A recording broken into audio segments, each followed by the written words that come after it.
ici, on veut déterminer, toujours dans la section 4.1, lesquelles des expressions suivantes sont équivalentes. Bon, pour trouver une expression équivalente, comme au premier exemple, on a dû multiplier ou encore diviser. Et c'est ce qu'on va faire. Donc, il faut absolument le faire au numérateur et au dénominateur, multiplier par le même nombre pour que ça fonctionne.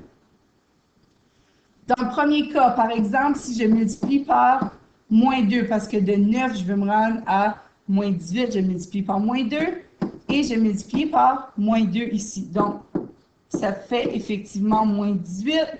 Ici, je vais juste le réécrire pour que ce soit plus facile à voir. Donc, j'ai moins 18. Ici, moins 2 fois 3x, ça fait moins 6x. Et moins 2 fois moins 1, ça fait plus 2. Remarquez qu'ici, on a l'inverse, on a plus 2, si on veut, moins 6x, qui est exactement la même chose.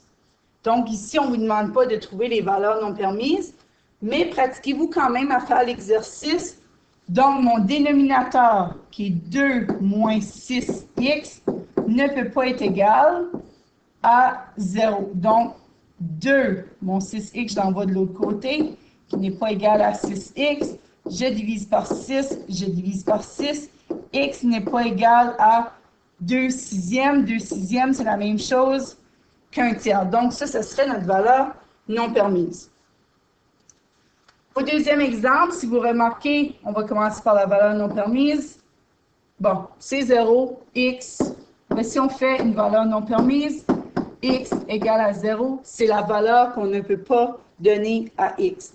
Donc, ici, on parle plutôt de restriction parce qu'on dit pas égal, valeur non permise, on dit juste un signe d'égalité pour dire x égale à 0 est une valeur non permise qu'on ne peut pas attribuer à x. Donc, ici, on va faire le même exercice, on va essayer de passer de l'un à l'autre. Donc, moi, je trouve ça beaucoup plus facile de multiplier que de diviser. Donc, ici, si on remarque x moins 1 pour se rendre à 2 moins 2x, je vais multiplier par 2.